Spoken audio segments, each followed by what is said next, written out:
So as I said, welcome to the first virtual edition of the Benjamin A. Gilman Scholarship Workshop. And this is hosted by the International Program Center at UNCG, and we will introduce ourselves as the facilitators in just a moment. Just as a matter of Zoom housekeeping, this session will be recorded and posted to the Study Abroad 102 site. So if you have to duck out early or have a friend that you'd like to share this with, that's where it will be located within the next couple of days after we post the recording. Other Zoom housekeeping, you are muted, so keep yourselves on mute until we invite questions. But as we go through the workshop, if you do have questions, we will be monitoring the chat, so just throw it in the chat for us to answer during the workshop. All right, so we're going to go ahead and start with introductions. So hello, my name is Heidi Bretz. I use she, her pronouns, and I work in the International Program Center as one of the assistant directors for Study Abroad and Exchanges. And specifically, I work with faculty-led programs, and then I also recently took over prestigious scholarships advising, prestigious scholarships like the Gilman. So I'm really excited to help you all kind of learn more about the Gilman and then share some tips, tricks, and best practices for your application. And I am joined today by our Associate Director, Tom Martinick. Tom, if you'd like to introduce yourself really quickly. Sure. Hi, everyone. Good to see you here today. I'm Tom Martinick, and I use he, him pronouns, and I'm Associate Director of Study Abroad and Exchange, and work with all of our students going abroad on all kinds of programs, and I've been involved with helping students prepare for the Gilman Scholarship for many, many years, and we're glad you joined us today and looking forward to helping you out. All right, thank you. Okay, let's go ahead and get started. So what are we going to talk about today? We're going to start with an agenda. We're going to talk about the key requirements of the Gilman Scholarship, some tips for writing, go over some frequently asked questions and hopefully some answers for that. And then we'll have a chance at the end for you to ask any other questions. And again, go ahead and use the chat if you have questions as we go along. All right, so the Benjamin A. Gilman Scholarship. What are the requirements? So key requirements for Gilman Scholars is that you must be eligible for a Pell Grant. If you're not sure if you're eligible for a Pell Grant, go ahead and check with the Financial Aid Office. One really important thing to know about the Pell Grant eligibility requirement is that you need to be eligible either in the semester you apply, so right now be eligible for a Pell Grant in fall 2020, or in the semester in which you're traveling. So if you're going abroad in spring or summer or even into next fall, then you would just need to be eligible at least for the semester that you would be traveling abroad for that Pell Grant. You must be a US citizen by the time of your application, and your program must be at least 3 weeks or more. So for those of you who are looking at going on summer programs or something a little bit shorter, you want to make sure that you're away and out of the country in one country for at least 21 days or more, and that will make you eligible for the Gilman Scholarship.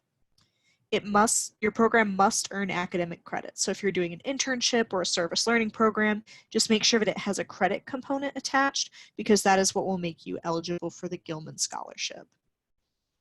And then finally, this is kind of a new requirement for Gilman, is they are extending kind of the window for you to be able to apply for this scholarship. So your program, if you're applying for the October 2020 deadline, your program that you're applying for must start between January 1st and December 31st of 2021. So the good news is that because this is so early and you all are on the ball, if you are thinking of applying for summer or applying even for next fall, you can go ahead and submit your Gilman application. And then if for any reason you're not selected as a scholar, there is also a March 2020 deadline. So you'll have a couple of chances actually to apply for the scholarship. So good job with getting a head start on the process. All right. So writing tips. So one of the things that we try to steer applicants away from when it comes to the Gilman Scholarship are kind of those same old study abroad, tried and true, but a little cliche sayings that people will have in their pockets. So broaden your horizons. That's something that you can say just about everything. we know that your horizons are going to be broadened by study abroad. We know that you're going to immerse yourself, submerge yourself, swirl yourself around in a new culture.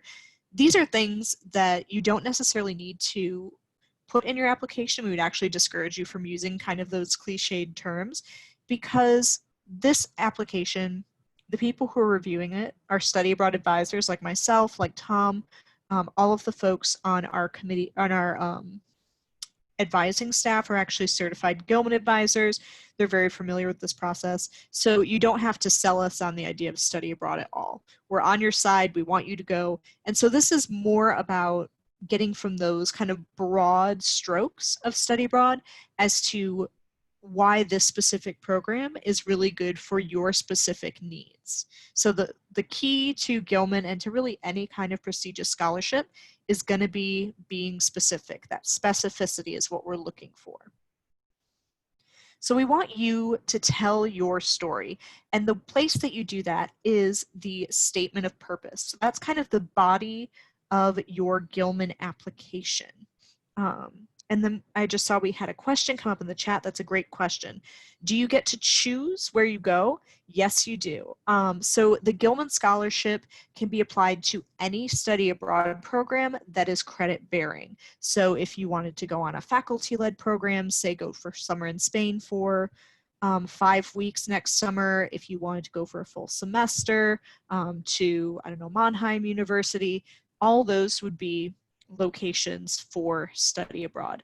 The only real restrictions on that are going to be for health and safety reasons. So with the kind of where we are right now with the different travel advisory levels that are around the world, the CDC levels, the Gilman is very aware of those and is really trying to prepare students to study abroad or to support them through virtual opportunities as well during that period. So with the Department of State advisory, Gilman scholarships are limited to areas that are under a level 1 or a level 2 travel advisory.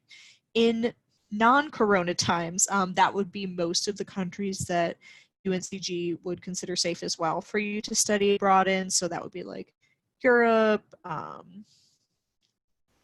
Japan, things like that. So that the level 1 and level 2 travel advisories are all about whether you practice regular precautions or enhanced precautions when you're traveling abroad, if there are things you need to be aware of. For the Gilman, they do not currently support travel to areas that are under a level 3 or a level 4 Department of State travel advisory warning. And so those would be places like level 4 would be like a war zone, North Korea. You're not going to want to study abroad there anyways. With level 3, those are countries that are subject to a little bit more scrutiny from the Department of State. There may be specific threats, either health and safety related or otherwise, that are specific to American citizens. So for those purposes, the Gilman does not support travel to those areas. If you're interested in learning more about where your country that you're planning to go to lies along that scale, you can visit the Department of State website at travel.state.gov. And so that's going to be where you'll find that information. Okay. Yes, and the map does change. So that's one thing that you'll want to be mindful of with checking in for your Gilman. And as of right now, they are allowing folks to apply for areas that might currently be under level 3. Like, for example, Spain is one that is under level 3 specifically related to the coronavirus. So if you look under the Gilman eligibility, and I believe they have a COVID-19 FAQ section of their website. If you look there, you'll see some specific guidance as to how to apply for the Gilman, what qualifies, what doesn't. Another really great thing about Gilman recently is they are extending the eligibility to include virtual programs as well. And UNCG is working on those. There's nothing up as yet, but keep your eyes peeled. And hopefully that answered your questions. Yep, great place to look, especially since they go up and down. And IPC will also be monitoring those travel advisories, as well as the Centers for Disease Control advisory level. So we will have an eye on that information. If anything comes up, you can either talk to us, come to our walk-in hours, or schedule an appointment with your study abroad advisor. So that was a great question. Thank you so much. So back to kind of the writing. So the writing is really the meat of your application, where you're going to be able to tell your story. You're going to be able to say, oh, I want to go to Germany for X, Y, and Z purpose. And again, you want to really make sure that the connections are very clear between you, your program, and your goals. So you really want to be as specific as possible. So we know you all want to study abroad. That's why you're here, looking for these scholarship opportunities. But really, like, why did you pick your specific university? How does it help you to reach your academic goals? Does it give you some sort of insight into your academic field that you might not have had otherwise? Are there special classes you're going to take? Is language learning one of your goals? Think about how you came to choose your program and then how it will help you in the future. And the more clearly you can make that connection, the more of the Gilman Scholarship Review Panel can see that connection. And also share challenges, but only share your challenges if you also share how you plan to overcome them or how you have overcame them. So this would be anything that could be a challenge for you if you're very close with your family and you're worried about leaving them. That's a challenge, and that's something that you can talk about in your essay if you want to, and talking about some strategies you might use while you're overseas to really help you adjust to the new culture, things like that. So I'm giving you a lot of generalities. Let's look at a specific example. Oh, first off, before we look at the example, I wanted to share kind of who rates you and kind of give you some tips to knowing your audience. Like I said, the people that are going to be reviewing your applications are study abroad advisors like myself and Tom. So with us, we already have a little bit of familiarity with study abroad. We want you to go. We've kind of gone hook, line, and sinker in on the study abroad as an important part of a college experience. So you don't need to necessarily convince us of that. What you'll want to do is look again for those specifics. So don't write why study abroad matters to people in general, why it's good for the environment, why it's good for students. We want to know why it's important to you. Why are you going to Spain? You're going to Spain to study Spanish so that you can become a Spanish teacher. That's very clear, very specific, very personal to you.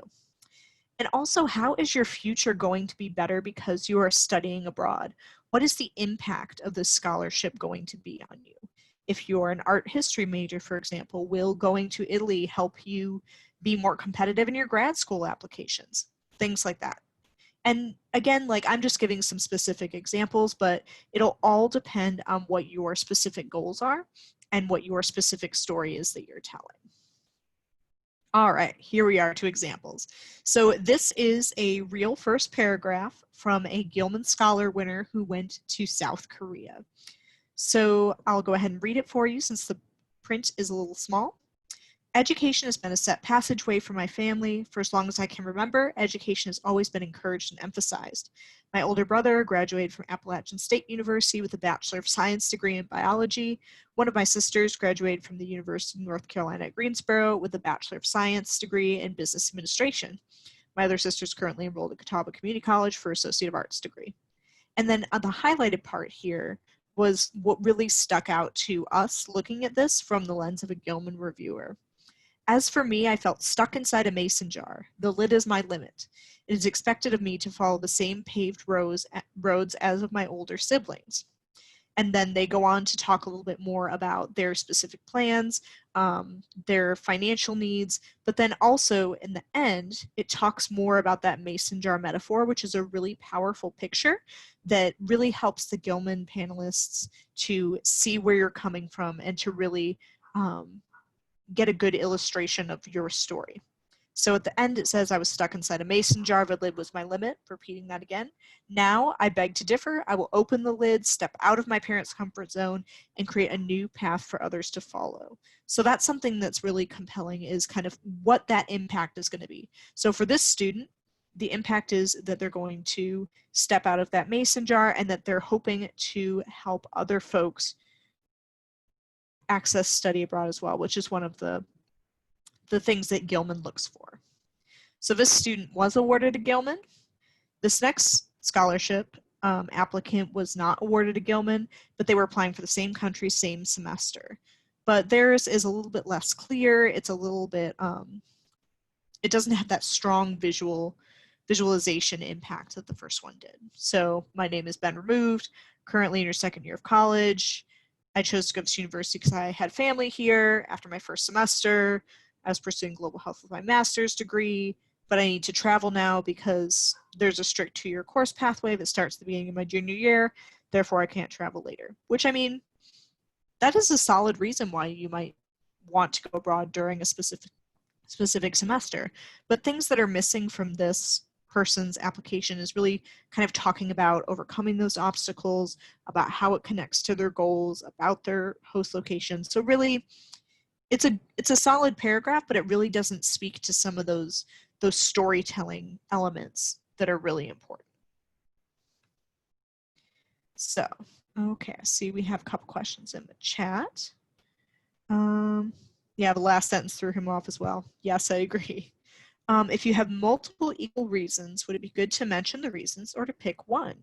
That's a good question. And I think, like the answer to most things in the study abroad world is, it depends. So if you have many good reasons, how do they all kind of fit together to tell your story? So if you have reasons like, oh, I do have a very strict plan that I need to follow.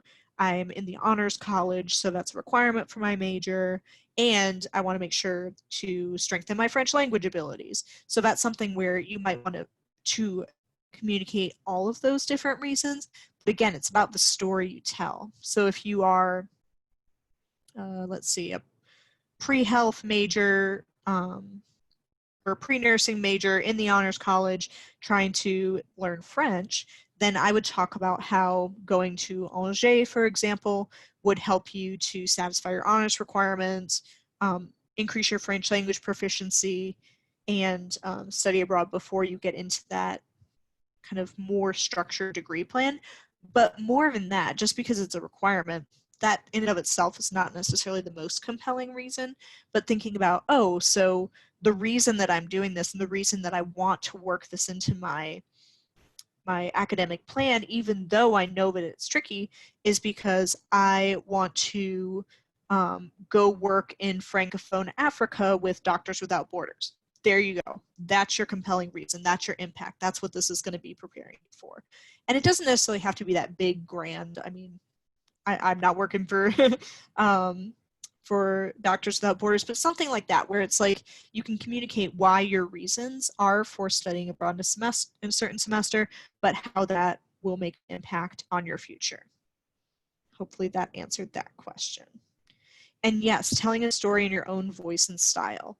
And I know that a personal statement is something that can be very, very different from some of the academic writing that you all are accustomed to, that we're trained in from the time we're in kindergarten all the way through university.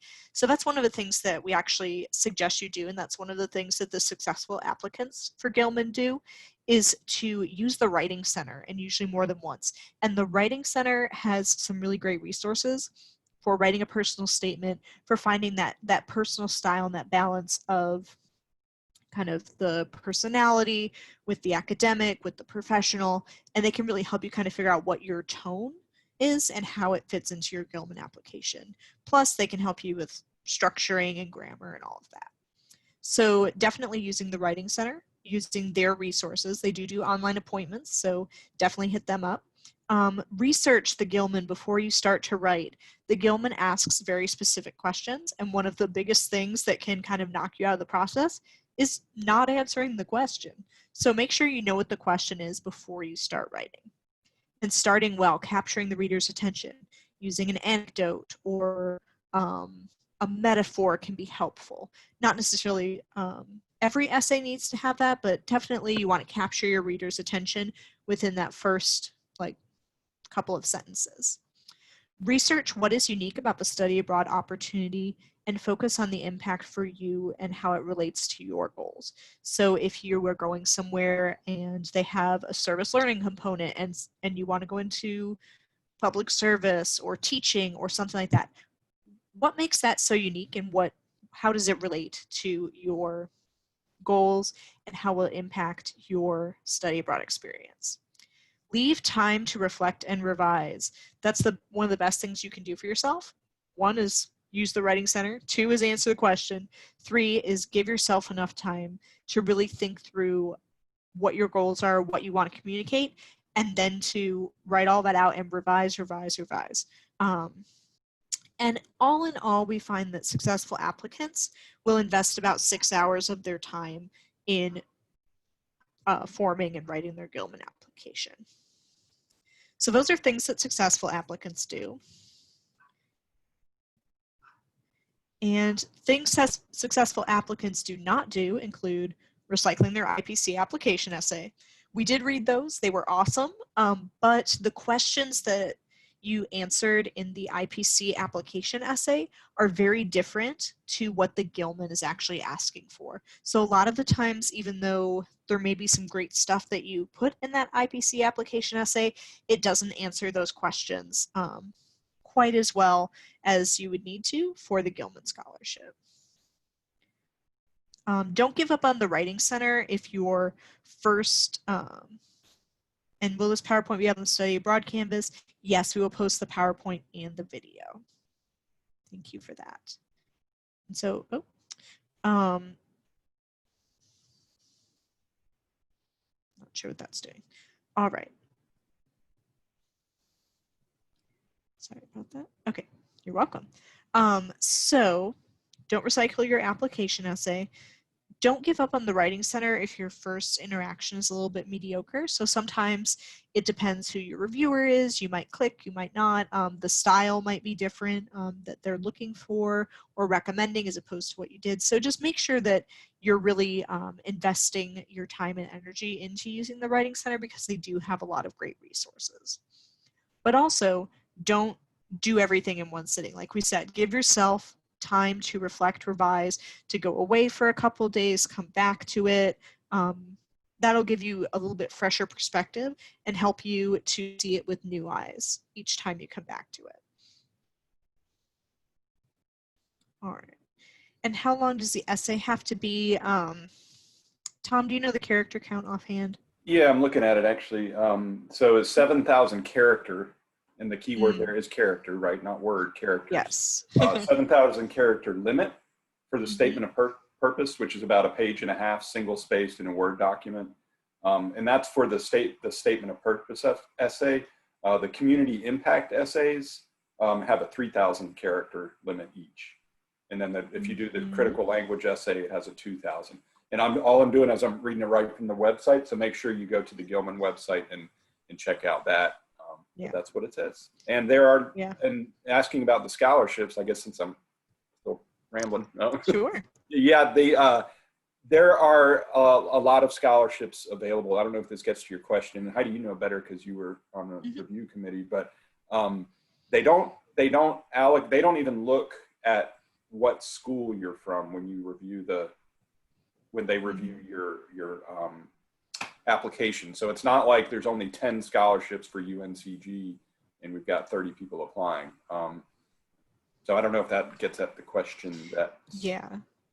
And I guess and kind of to add on to that, so it's not necessarily restricted by school or anything, but usually about 1 in 4 applicants from UNCG we found will receive a Gilman scholarship. So I mean, you got a 1 in 4 chance to win up to $8,000. So I mean, worth 6 hours of my time for sure, I think.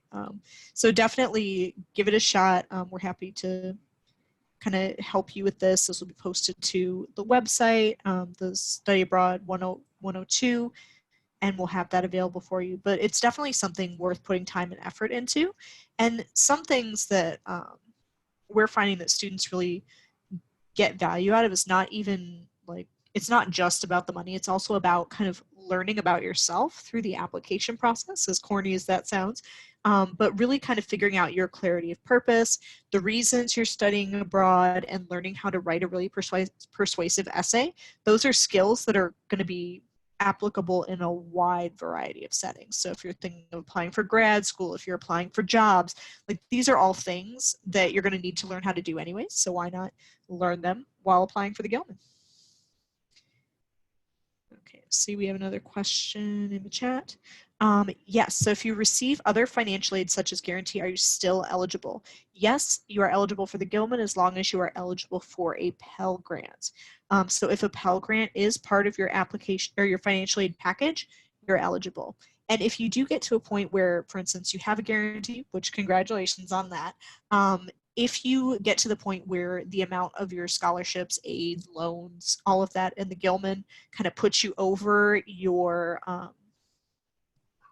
cost of attendance for the semester, the Gilman actually, you can use that to kind of replace your loans and to reduce your loan burden by using Gilman funds. And we can talk more about that after you win, but that's just kind of a teaser, a heads up that you will still be able to get it even if you are using other sources of financial aid. Perfect. All right. So again, not missing out on all of Gilman's resources. So Tom was just reading about the character count, about the number of essays. All of that is on the Gilman website. So I would sit yourself down with a cup of tea, cup of coffee, and just go through the website. And that will give you a lot of information about the application process. They have suggestions for what to put in your essays, for questions to answer. So really use that resource. And they also have a really big social media presence. So YouTube, Instagram, Facebook. I don't know if they're on TikTok, but they might be. Let me know if they are.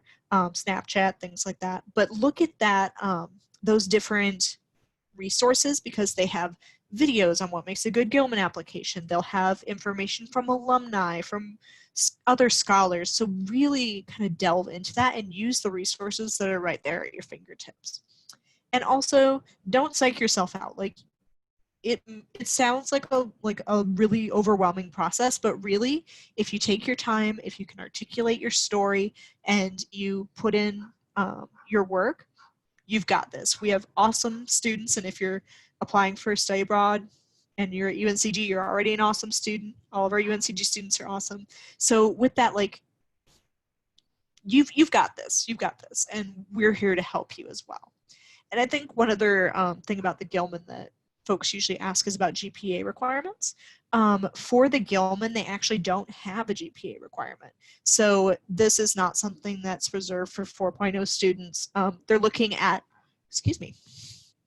the holistic students. So they're looking at you, they're looking at your goals, they're looking at the way you tell your story. All right, who should you contact if you're eligible for a Pell Grant? That is going to be the financial aid office. So they will be able to tell you if you have a Pell Grant as part of your aid package, either for this semester or for the semester in which you'll be traveling abroad. And then the due date again, it will be October 6th, and I'm going to talk about that in just a moment because I know it can be a little confusing. All right. So we have talked a lot about the personal statement, and that is really a big chunk of your application.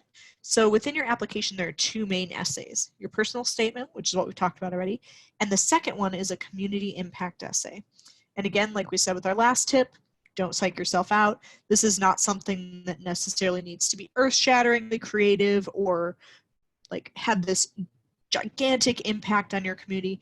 Really what they're looking for is something that is attainable and something that is going to make a difference for your specific community, not necessarily like anything that's going to be earth-shattering. So with that, your community impact essay is really going to talk about two things. There are two community impact essays within that portion. So the first question is, how are you going to serve as a citizen diplomat abroad? And I find that this tends to be one of the harder questions for some folks to answer, just because it's kind of vague. What is a citizen diplomat? Maybe look it up. I don't know. But basically, they're trying to get you to answer the question of how will you engage with your host country? What are some of the specific strategies that you have for really making connections with your host country? So you can talk about interactions with host students? Are you going to be in classes where most of your fellow students are locals or other international students? Are you going to be living with a host family? Are you going to be doing anything extracurriculars? Are you going to be volunteering with clubs, service learning, volunteer opportunities? I know I read one person's Gilman essay where like they were going to do a community impact project where they were really into skateboarding, so they were going to go and like join a local skate club. I mean, you can get a little bit creative with this. So they just want to make sure that you are going to go there and engage with the host community. And the 7,000 characters, I believe that was the personal statement. And with this, also thinking about what you bring to your experience. So not only what are you there to learn from the host country, but what do you have that's valuable and unique that you could share with them? If you love cooking, could you start a cooking club? Could you have folks over for dinner? Like, what things can you do to really, again, make those connections with your local communities? And then there is the second half of your community impact essay is about what you're going to do when you come back, your follow-on service project. And again, this is where folks might feel like they need to do something really big or really involved or really complicated. But really what Gilman is looking for in what they call the follow-on service project is to share the value of your experience study abroad in general, and the Gilman Scholarship. So that's what they're looking for. So that can be as simple as going back to your high school and giving a presentation about study abroad in the Gilman. It can be hosting some sort of event for your major, for your department, or if you're part of a student group, that can be another great opportunity to do a presentation or to hold a Gilman workshop, something like that. Extracurriculars, Greek life, student government, also great ideas. So you can do something as simple as that. If you are artistic, I don't know, maybe you can paint a painting that really kind of speaks to your study abroad experience. So you can get creative about things, but really, again, it's about how you're going to promote Gilman and promote study abroad. Let's see, I saw a couple of questions in the chat. Yeah. Yes. Oh, yeah. So before you get to the question, I was just going to add, you know, a lot of people when they're doing the follow-up project, there's a tendency to just say, well, I'm going to work with my study abroad office to help promote study abroad in Gilman. That, I mean, certainly we'd love to have you help out, but they see that all the time. You really need more than that. So that's why Heidi's saying, you know, be creative. Yes, you can work with us to help promote study abroad, but how, you know, specifically. Yeah, and again, yeah, it comes down to specifics. That's really what you're looking for. So the Gilman, like, if you say, oh, I'm going to go back and present to Mr. So-and-so's class at my high school in, like, when I come back, and you end up doing something a little different, like, Gilman is not going to, like, come back and take your scholarship. They're not going to do that. So really, they just want an idea of something that you would be intending to do when you come back. It can shift a little bit once you return. For example, instead of going to Mr. So-and-so's class, you present to your French class here at UNCG about the value of study abroad in Gilman. Like, they're just really looking for you to give back in that case. But the more specifics you have, like if you do say like, oh, I already contacted Mr. So-and-so and he's happy to have me come next fall to present to his class, something like that. If you have more specifics and you can show that you're being proactive in whatever your project is, that helps as well. Of course, like Tom said, we're happy to have you help us with the study abroad office, but I mean, talk to us first and we can help you kind of think through what you might be able to do. And then, but I'm sorry, Tom? Oh, I was going to say, we get out that question that we just got. Yes. So by the time we turn in the essay, should we know which specific program we want to attend or just the country we are trying to go to school? So that's a good question.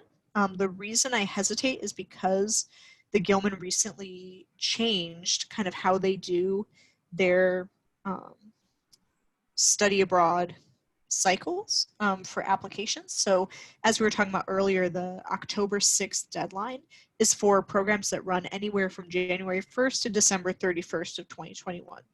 You will be asked to specify the name of a program in your application, but if that does shift, that's okay. So if, for instance, you start off and you are applying for, I don't know, excuse me, let's say Linnaeus University in Sweden, and that's where you say that you want to go, you write about Sweden, you're intending to go to Sweden, but then you see, oh, you know, Tartu is a better fit for my major in Estonia, and so I'm going to go there instead. When you are awarded a Gilman and you accept it, you're able to modify your program. So they are awarding you. They're not necessarily awarding like a specific program in that case, even though you do want to be specific about your program. But if your plans do shift, the Gilman has a way for you to reflect that when you are awarded the scholarship. Okay, and then if we, let's see, other questions. If we have previously applied and we're not selected, can you revamp essays already written or recommend starting over completely? I would say you can definitely use the information that you put in your essay, but I would obviously revise and revamp it a little bit. There will be likely different reviewers for your panel, because I don't think usually they don't allow people to like just go panel after panel after panel. It rotates. So with that, I would definitely take your essays like back to the writing center, ask your friends and family for feedback, things like that. But I don't think you need to reinvent the wheel, but you will want to spend some time if you applied and were not selected, because that means your essay could be a bit stronger for this selection cycle, if that makes sense. So if we plan on staying abroad for fall 2021, can we start on the application now? Yes, according to this new Gilman application cycle, you can. So you can go ahead and do that. And then if you apply and are not selected, then you'll have another chance in March. So that's good planning on your part. Recommend contacting an advisor before you apply. I mean, it never hurts to talk to one of the people in our office.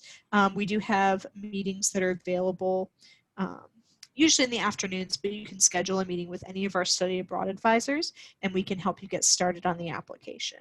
Or not on the application, we can help you kind of explore your options for study abroad and some of the programs that might be a good fit for you.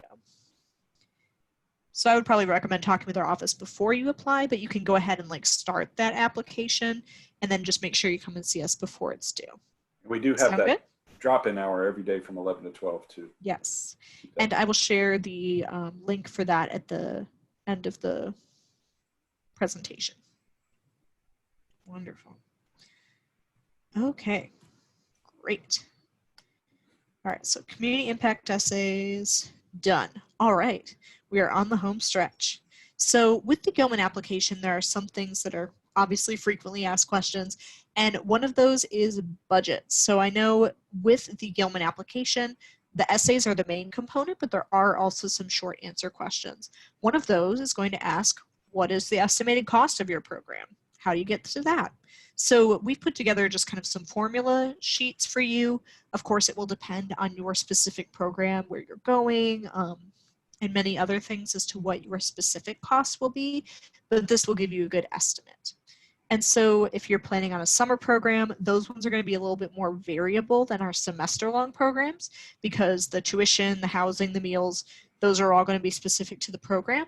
But good news for you is on the studyabroad.uncg.edu website, each of the programs has a budget page. So you can start using those numbers to kind of estimate what your study abroad program would be.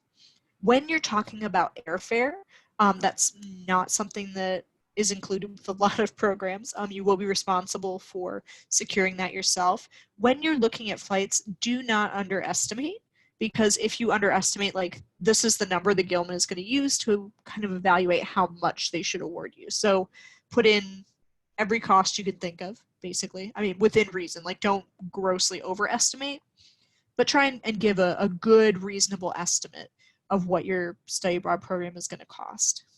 Insurance for the summer programs, it's about $11 a week. For semester programs, it's about $250. And then books, and then an application fee. So, oh, and I realized I forgot to update that. The application fee is $350. So we will go to our spring 2021 budget. So that was for summer. It's going to be very variable. For the semester length programs, it's a little bit more solid because they publish all that information on the UNCG website, and you'll basically be estimating what your equivalent cost would be at UNCG for tuition and fees, because that's how a lot of our exchanges work. If you're going to one of our direct pay partner programs, make sure you're using their numbers. Okay. All right, you're very welcome. So for spring 2021, your tuition is about $3,700, housing about $34, meals, that's for the unlimited Spartan meal plan. Again, estimating a little bit high is okay. About $1,900, airfare, depending where you're going, might be more or less expensive. Insurance, which you will be required to have for the duration of your program, is going to be about $250 a semester. So that's the estimate we suggest you use. Some books, and then of course the IPC administration fee, which is that kind of application fee that's been in years past, and that's a $350 fee. So make sure you're putting all that in. So your total, depending on what your flight's going to be costing you, it's going to be right around $10,500 to about $12,700. If you're going for a full year or doing like a spring and a fall, things like that, make sure that you are doubling the estimate, because this is just for one semester. And then I saw something we got a couple, in the chat. Yes. Yeah, somebody asked if your program is less than your cost of attendance, what goes on with that? I'm not quite sure if I understand that question.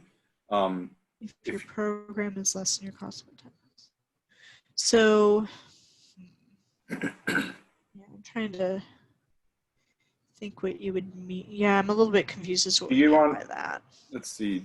You can unmute somebody. Yeah. Well, while you get some clarification. Yeah, so the cost of attendance. Hello. Yeah, go ahead. Oh, hello. I unmuted you so you could okay. clarify. My question was more so like, say if you're paying like $20,000 to like go to UNCG, but your program is only like $10,000, like what happens with the rest of that money? Mm-hmm. Yeah, so that's a good question, Tom. So you're saying you're like paying, an out-of-state student going to LDM, for example. Shani, hello. I think we lost our question asker. There you go. I'm in state, but I'm just saying like the total, like with housing and everything, like putting those costs like about 20,000, and like maybe the program that I'm looking at is about like 10,000 or somewhere around there. Like if I have like extra money like coming back, like what goes with that? So like, am I able to keep that and use that towards going to study abroad, or what happens with that if like I were to get the scholarship to also help me? Yes. So like I was saying with the cost of attendance, so say your cost of attendance is $10,000 and you are fully financial aid, so you have $10,000 in aid. And then you get the Gilman scholarship, which is an additional like $5,000 on top of that. So basically what the Gilman would do would be to substitute out your loans so that that $5,000 would go to replacing some of your loans, so you wouldn't have to pay that back. But the Gilman scholarship is applied to your student account, and then you are free to use it however you would need to support study abroad. So it's not like they're going to give you $900 for your flight and $300 for your books. Like, they're going to give you that lump sum, and then it's up to you to use it in support of your study abroad. Okay. And there are some universities that may be less than UNCG, but most of our programs, this is actually another question, most of our semester length programs are the same tuition and fees as UNCG. It's like the exact same tuition fees, you're billed through your student account, all of that. There are only a few programs that we have as direct enroll, which means that you would pay the host tuition fee. So in all likelihood, you wouldn't run into the situation you're talking about, but if you do, like, that would be kind of how we would handle it. Okay, thank you. You're welcome. And then another question about a summer program. Yes. Yeah, so that will really depend on the summer program. Again, all of our program pages do have a budget, so you'll want to look at that and use it as a reference to build your budget for a summer study abroad program. And one other thing about these budgets is that when the advisors, so the certifying advisors, which would be either myself, Tom, some of our other advisors in the office, we have to go in and like certify your application. So we double check that everything looks good and looks accurate. So if we go in there and you've estimated that your summer stay abroad is going to cost you $500 and we're like, no, actually it's going to be more like $2,500, we can go in and like adjust that. So if you have anything that's like grossly overestimated or underestimated, we can adjust that. But try and get as close to what the cost would be as possible and use those budget sheets. And if you have questions, that'd be a great thing to drop in our walk-in hour for. And then if we live off campus now, you're welcome. Would you still log UNCG estimated living? So it depends what type of program you're going into. We do have a few specific programs that charge the same cost of living as UNCG. Many of them have obviously their own cost of living. So if you do know what that cost would be, you can plug it in. But for a lot of you, I think you may still not be quite sure what your cost of housing is going to be abroad.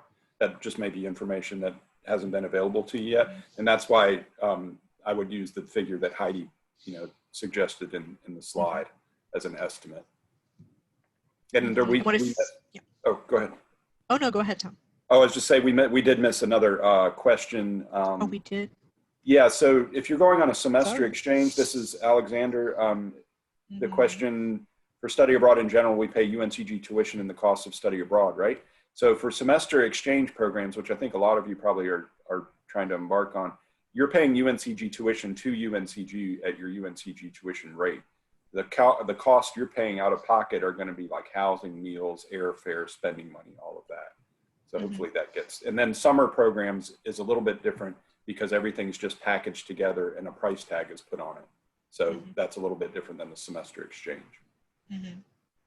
Yes.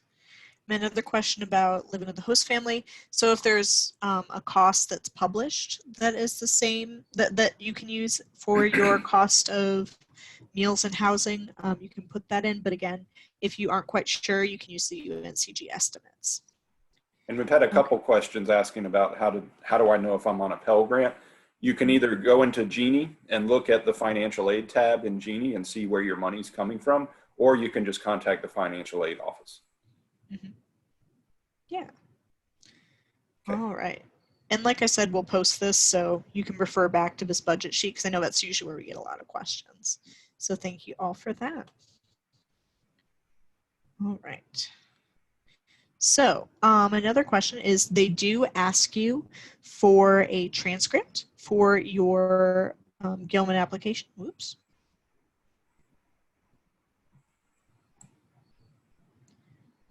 Computer's deciding to do its own thing.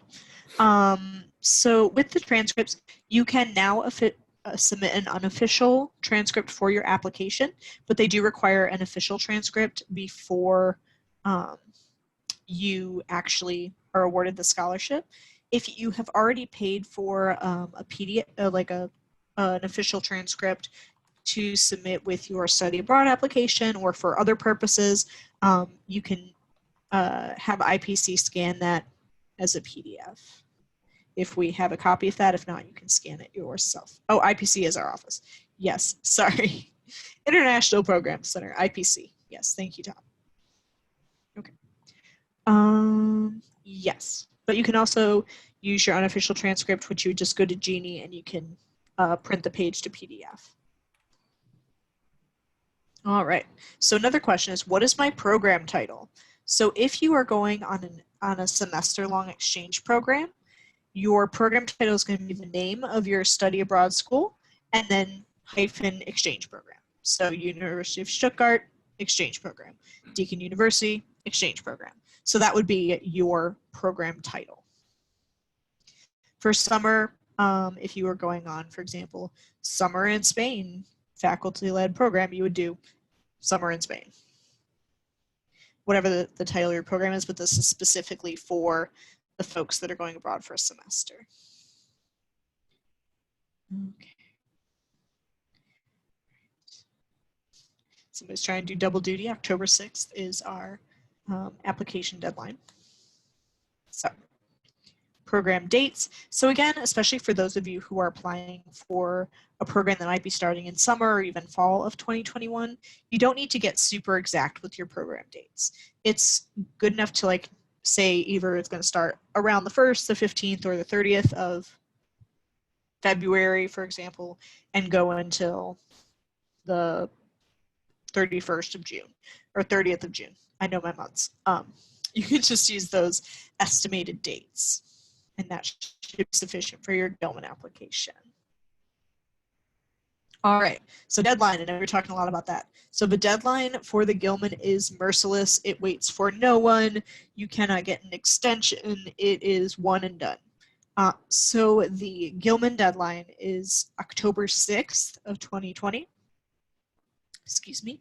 And the deadline is actually in Central Time. So the deadline is 11:59 p.m.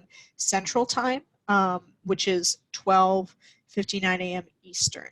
But do not, please do me and yourself a favor and don't wait until 11:59 or 12:58 or whatever time to submit your application. You will do yourself a really good service if you submit a couple of days before the deadline, because as we all know, with computers and technology, anything that can go wrong will go wrong. So it's a good idea to work on all your applications and your essays in Word or Google Docs, whichever works for you, and then submit them a couple of days ahead of time, so that way you don't have to be stressed if your computer crashes or if your internet goes out or if aliens invade. I mean, it's 2020, who knows what will happen. So do yourself a favor and make sure you leave yourself plenty of time to submit your application. So that is just the due date for the Gilman Scholarship. For study abroad, we do have other application deadlines. So for fall and full year programs and summer programs through partner universities, the deadline for your application through the International Program Center, IPC, is going to be February 15th. And then, so you can go ahead and apply for the Gilman, and then if you're applying for a future semester, you would do that application process separately. And then I think someone was asking about advisors, which I believe is our next slide. So again, Merciless Gilman deadline. Do yourself a favor. Don't wait till 11:59. Try and get it submitted at least a little bit early. And you will notice there are two dates that are on the Gilman website. There is the October 6th date, and then you will see something else called the advisor certification deadline. So October 6th is when you all have to have your part in for the application. So if you do all your essays, you fill out all of your demographic information, and you press submit, congratulations, you've done what you need to do. And then it comes to the advisors for us to do what we need to do. So you don't need to contact us. We do get notifications from the Gilman system that you have submitted your application and that you're ready for us to come in and certify it. So basically, again, check it over, make sure everything looks accurate, and say that it looks good. So we're expecting your submissions. You don't need to contact your study abroad advisor. You don't need to contact the financial aid advisor. Our certification deadline is later than yours, so don't feel like if we haven't done something by October 6th that your application is in jeopardy. Again, that's when your part of the application is due. Our part of the application is due on October 13th. So we will go into the system, we'll double check your application, we'll certify, we'll say you're good, and we'll have that done by October 13th. So we've got it handled. You don't necessarily need to go in and remind us or check in with us, because we're aware we've got you. We've got you. And we'll have your certifications completed by the deadline. So that next question was, who are my advisors? So with study abroad advisors, you have kind of a few different options. Pick your favorite person. So if you are already in the process of applying to a study abroad program, you may know who your advisor is, and we have advisors based on geographic regions. If you're applying for a summer faculty-led program, summer in Spain, the Peru program, things like that, you can put me. I'm the faculty-led person, so Heidi Brett, so you can put that. Or if you're not quite sure who to put, you can just pick one of us, and we will make sure to certify your application. For financial aid advisor, the person that you should pick is Roberta McDevitt. You don't need to let her know beforehand that you've selected her as a financial aid advisor. You don't need to email her to double check if it's okay. She knows about your application. She is ready to certify you. So you just need to put her as your financial aid advisor in your application. Question.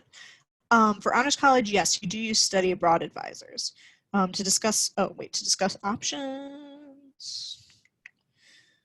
To discuss your options. Sorry? Oh, I was just going to say, if the question is about who do we talk to when we're ready to talk about our study abroad options, that would be us, our office. Mm-hmm. Certainly you can bring it up to your honors advisor, but we're the office on campus that manages all the study abroad programs. So you want to talk to us for sure.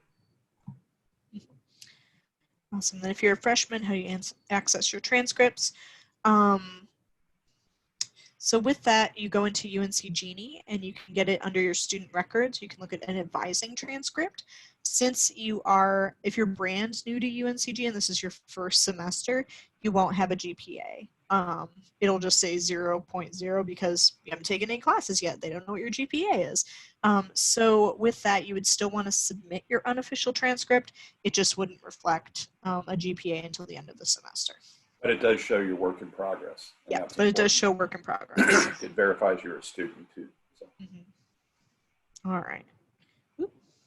Okay, so I know I talked about, here we go. All right, so I talked about the study abroad advisors kind of having different areas. So this is kind of a general map of where the advisors, like which regions the advisors are responsible for. So you'll want to kind of look at this map, see who your advisor is, and use them for your Gilman application. I know I'm on here in red. We have been shifting duties for that. So for candidates, the lovely Tom Martinick will be your study abroad advisor. And then for Peru and Uruguay in South America, that will be Monica Scoville, who is in the yellow. Yes. Oh, see me for Peru? I know, gotcha. I'm not for Peru anymore. But I'm glad you're thinking of going. It's a great place. All right, transcript is on hold. I'm not sure what that means. That might be something to follow up with the registrar's office for that specific question about your transcript. All right.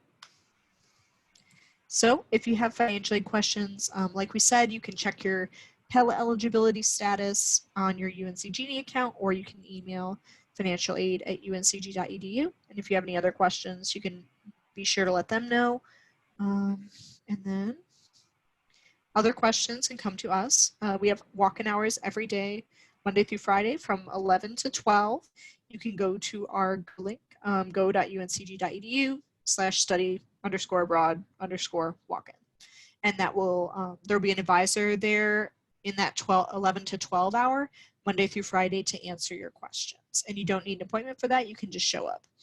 If you are interested in doing a specific appointment with one of our advisors, there is a link on our website to schedule an appointment virtually, or you can call our office to get in touch with us.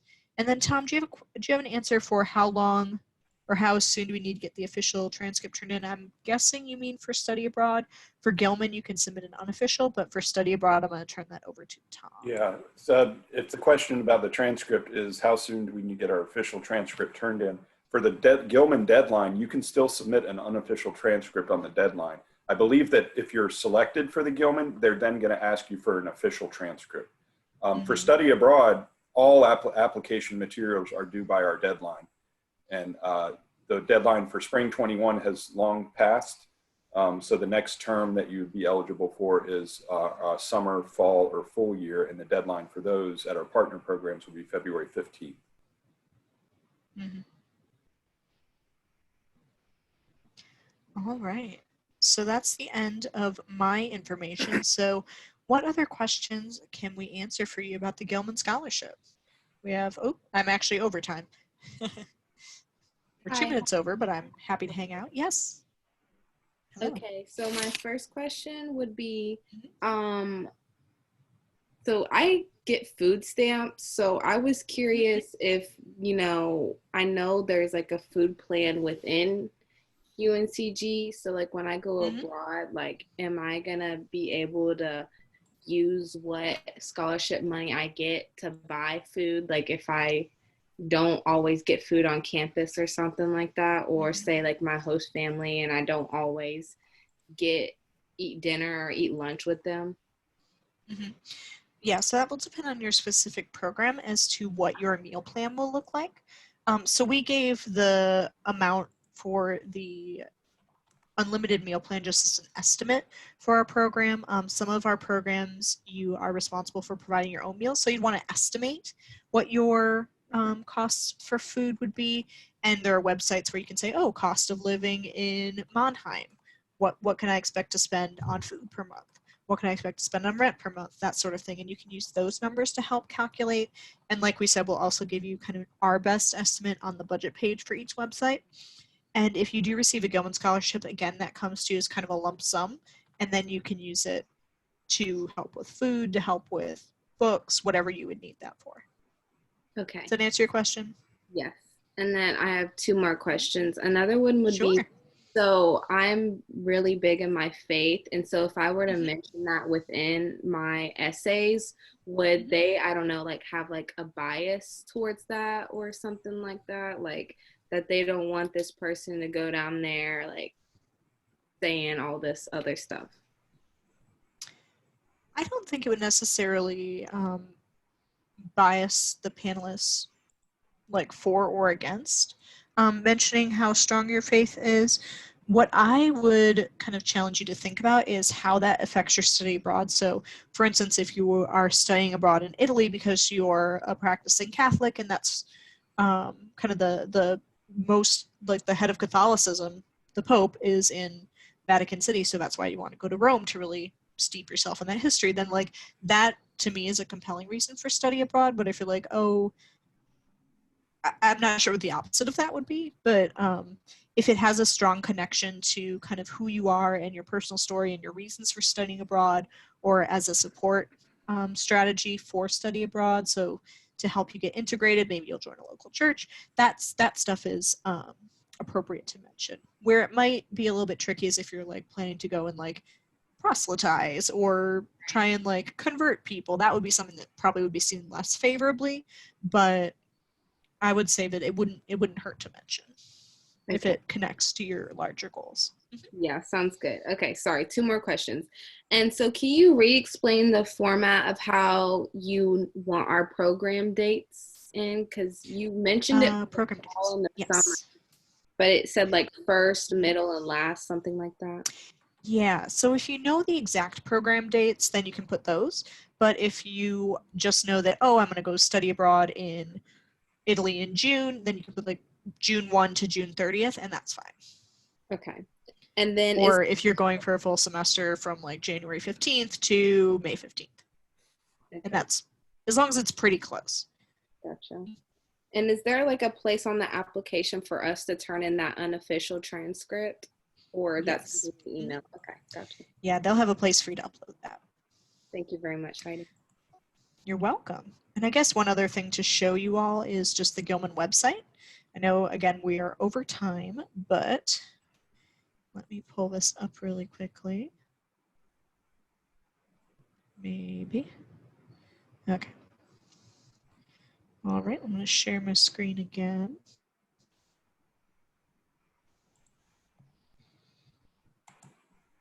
Okay.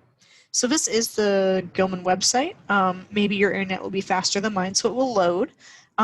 With this, you can look, there's resources for applicants. They have submission tips, selection criteria, deadlines, and then right from the front page, you can click your application and you'll open an application there, and that's where you'll put in all of your information. I clicked on it. My internet is slow. Hopefully yours will work. But there's also news and events, resources, application, all sorts of information. And there is, I don't know if anyone on this particular call would be eligible, but there is a newer scholarship that's administered by the Gilman, which is called the Gilman McCain Scholarship, and that's named in honor of the late Senator John McCain. And that is for students who have a parent who is an active duty military member. And so if you do have a parent who fits that criteria, then you can apply for this scholarship. And it's pretty similar to the Gilman. It's up to $5,000 for undergraduate child dependents of active duty service members. So if you are that person, you can apply for that scholarship. All right, so other questions between the chat blow up. Okay. Okay, open for rotation for spring 2022. Oh, yes, applications. Okay. All right, wonderful. Well, it looks like we've got all the questions answered. If you have any other questions, you can pop into our walk-in hours, or you can also email our office at studyabroad@uncg.edu. And we hope to see you soon, and good luck to all of you. Thanks so much for coming.